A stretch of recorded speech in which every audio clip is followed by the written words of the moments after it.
Happy Friday! I want to welcome all of you to today's episode of Flux Friday. Today we will be reviewing 3 new blasters. These are blasters that I saw at my local Walmart, Target, Fred Meyer, and grabbed a few of them so that I can open them up and show them to you today on Flux Friday. So, what are they? We got the Flare, we got the Dino Squad Raptor Slash, and we have the new Elite 2.0 Eagle Point. After we take a look at these, we're going to do a little bit of community engagement and talk about a poll that we ran. And yeah, let's jump right into today's episode of Flux Friday.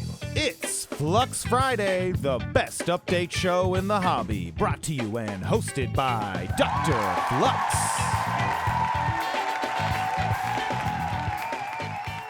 So right out the gate, let's start with the Flare because this one is really cool. For any of you who watch the DrFlux channel will know that I did have one of these in my possession at one time, and we actually brought this thing up to K26 and it was pretty spicy. So I figured I'd pick up another one today to review for the channel because I love this thing. And let's go ahead and pop it out of the package.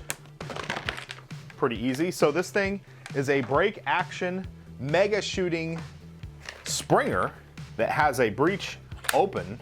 This does not have anything to do with the firing or the priming of this blaster. It's just to open the breech so you can throw the dart in. More of a gimmick than anything, but a very cool gimmick. So as you can see, it has a T-pull down here, much like a Knockout or maybe even a Jolt, but we can see that the plunger tube is here, and this thing is shooting mega, so there's a lot of mod potential for this thing. We can do a lot with it as far as single it down to short darts, 50 caliber foam balls, or possibly even shooting Mega XL. Now this blaster comes with Mega darts that look like basically an Elite 2.0 dart, but bigger. Very similar color. So we just feed that one dart in front, and essentially you are ready to go.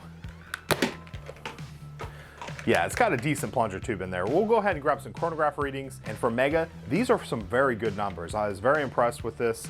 I think this is a very good sidearm to keep on you, maybe on your, like in a holster or something, if you need to deal with like a potential Mega super zombie, or if a game mechanic requires you to need Mega. I think this is a good offering for that type of gameplay. Yeah, great blaster. I also was able to shoot some cups at 30 feet, and we can see for the most part this thing is pretty accurate for Mega.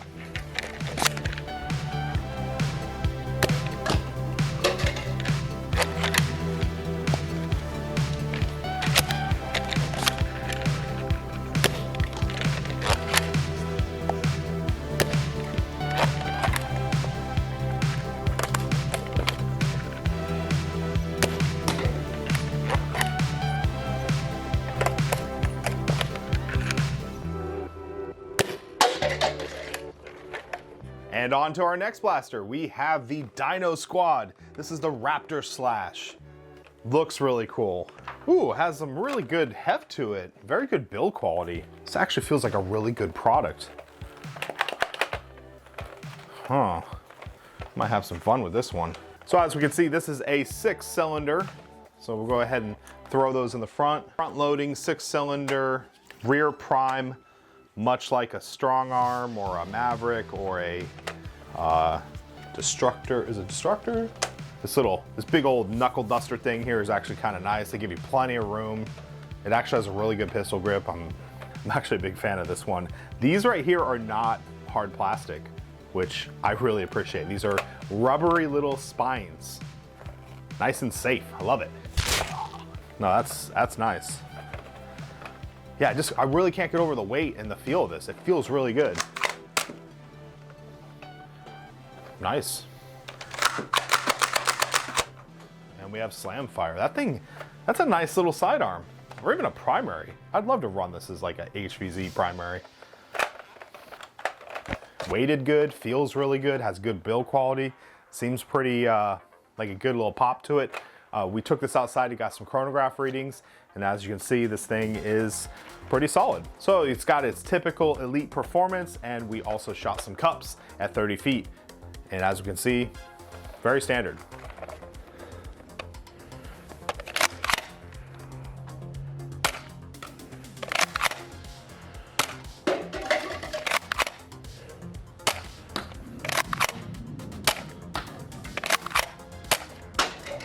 One thing I really like about it, I already said about the foam or the rubbery spines, but I also like the the design of like having the teeth kind of wrapping around the cylinder. It looks really neat.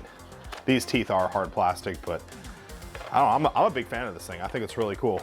Let me know in the comment section, do you like this blaster? Do you think this is something you'd like to pick up? Do you like dinosaurs? I think this is a good offering if you're a dinosaur lover. And next up is a blaster that as soon as I saw the thing, I wanted to get my hands on this, so really excited to have one here. This is the Eagle Point. Yes, it's Elite 2.0, but the thing looks great. I love the scope. I love a lot of things about this. So let's jump right into that, but first, let's have a quick commercial break. Do you have a Nerf build that you're just feeling like it just could have a little bit more pizzazz?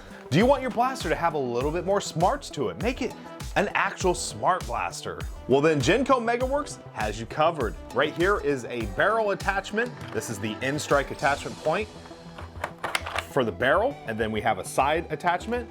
We flip that switch on the front, which powers the system up, and now we have an ammo counting on board. Not only does it do ammo counting, this thing also checks rate of fire and has this really cool flash in the front. Currently I have this thing set up for worker 22s, so I can see that I have 22 rounds in here, as we can see there. Let's go ahead and fire it a little bit.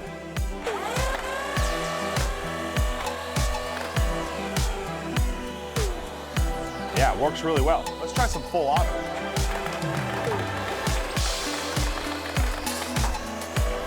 And we're out. Yeah, really cool.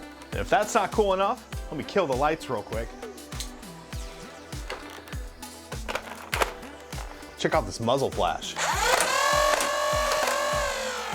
Yeah, super solid product, a lot of fun, looks really cool on the front of this blaster, gives it a very sci-fi look, which I absolutely love. Really has completed my Demolisher build.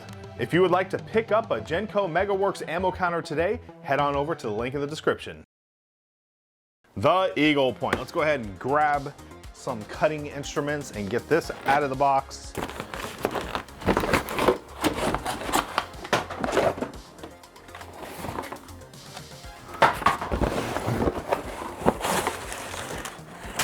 Very cool. This is one of the main reasons I wanted to take a look at this thing, which we can see here, which I really think the stylings of the scope look really good. Very futuristic, very cyberpunk looking. So that goes right up there. And the barrel. This is a pleasant surprise. I wasn't too sure if the barrel came off, but it looks like it does. And it's an actual end strike attachment, which is great because now we can incorporate this in some other builds. Even the barrel looks pretty cool. I think with some paint that would look really nice. Standard attachment point, good to go. Oh yeah, I think we got some potential here. No, this thing is cool. Let's see here. We got our charging handles and they look to be threaded. Good. Love to see these threaded rods. I don't like the ones that you shove in and click and then they're stuck there until you cut them off. So that's a very fortunate decision for this design. Just screw them on. And we got a nice little bolty. Hand guard up here. Okay, so the barrel kind of completes that hand guard, which actually feels great. I like it. Scope is nice. Prime is very, very light. I don't know. I don't know what kind of performance we're gonna get out of this thing. Let's load in some darts. So this is an 8-dart cylinder. They give you 16 darts. So you got, 8 of the blue tip with orange body and then 8 of the orange tip with blue body.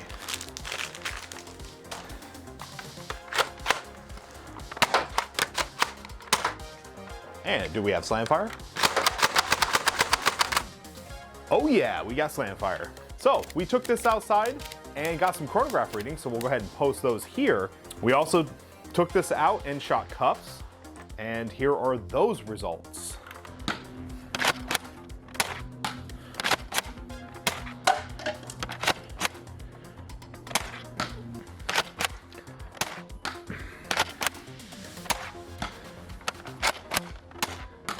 So overall, I'm a very big fan of this thing. I think it's got some potential. I do see a lot of screw ports on these, so I'm gonna see if we can open this up and give it possibly a spring upgrade. and work on the plunger tube, maybe get some better seal. Yeah, I'm excited. I think this is a solid blaster. I really like the sci-fi looking aesthetics to it. I think it looks cool, and I really want to throw some paint on it. And the attachments are cool too. I like the barrel attachment, although this design is like really fitted for this. I don't know where else this is gonna really shine, because as you can see, the bodywork is like fitted perfectly for the barrel. That's why I was not sure if it came off or not. And since we're here looking at it some more, we might as well mention that you do have dart storage. This holds 8 darts on the back. We have a very big sling point area here. You got some more in-strike rail here. So yeah, they're giving you a lot. They're giving you a lot of tactics on this thing, which is great. Oh, we even got some on the barrel. Nice. Throw a little bipod up there, or a flashlight. This week's community engagement was a poll that I ran about shell blasters, or blasters that take shells. And I was actually, I don't know if I was surprised, because the thing about this is I thought a lot more people were not really crazy about shells. I personally love shells. I think they're the coolest thing ever. Yes, it's a gimmick. Yes, it's annoying to clean up, but man, it's so cool to have shells flying out of your blaster as you're doing stuff, or break action, shells fly out. Oh, I love it. I love it. It just adds to the overall experience of Nerf, which I'll get into a little bit of detail. I don't want to run on too long about it, but I believe that there is a game type or a type of way to Nerf that the shell blasters are going to be very good at. Because of this concept, it actually lends into a mechanic, which I love. And that is, go out there, find your darts, right? Yeah, you found a dart, but you can't use the dart until you find the shell. And then you got to take time crafting. You know, you're basically taking the darts, putting them in the shells, and then taking the shells and putting them into a magazine or into a tube, or get them ready to be used in an actual event or a skirmish. So to me, it's like kind of like the game aspect, like kind of like a survival game where you got to get all your ingredients, and you can't just grab a mag and slap it in and blah, blah, blah, blah, you know, and then grab another one and you got infinite darts next to you. Like, yeah, that's fun and all for a little bit, but I really love game mechanics that make you have to get out there and scavenge. And also, if you have shell ejecting blasters, it makes you for some reason be a little bit more conservative, if you will, for your ammo, because, you know, it's just more to deal with. You got to take your shots, be more precise with them. And yeah, I don't know. I just think it adds a really good game mechanic. But here's the thing, it only does that if everyone's doing it. Because essentially, if you run a shell ejecting blaster in an event or in a war or in an HVZ where everyone's running whatever, you're a little bit at a disadvantage just because of you have another thing to worry about, another thing to deal with. So if you like playing on hard mode, I highly suggest it, but I really would like to see some game modes that encompass the shell design stuff exclusively. Like level 1, you start out with like a Busby, you know, the shell ejecting Busby shotgun thing, you know, and then you level up, and then, you know, your final tier is like a Firefly, you know, like a sniper rifle. Yes, it looks like a shotgun, but that thing is accurate like a sniper rifle, you know. And then stuff that we see from GDOP with the Shellington stuff, you know, things like the Spring Thunder, which also could be like the highest top tier blaster, you know, stuff like a Fly Point or the lever action stuff. There's just a lot of fun to be had with shells. So I ran the poll. I was very pleasantly surprised with the overall positive outcome of it. For the most part, most people love shell blasters, which is great. You know, I'm very happy to see that. And you know, there are some people out there that are like, yeah, this thing is more work for me and not my cup of tea, and I don't like it. So we got a few of those, but that's with life. You know, not everyone loves everything, and we just have to accept that. But the key point is that if you're at an event or at a war and you're using shell stuff, you gotta make sure you're helping out with that cleanup, because now there's this more stuff everywhere, especially when we're talking about a shell that has 50 caliber foam balls in it, because some of those will hold like 3, 4 of those, and then you got the shell. That is 5 more things to pick up, and the 50 caliber balls are smaller. So keep in mind, if you wanna do this type of stuff, you're really gonna have to help and be hands-on for the cleanup, and everyone's got to do their part. So you gotta make sure that how you receive the grounds is how you leave the grounds. So, you know, especially when you're in a park environment. Well, I'm Dr. Flux. I want to thank you for watching today's Flux Friday. And as always, happy foam flinging.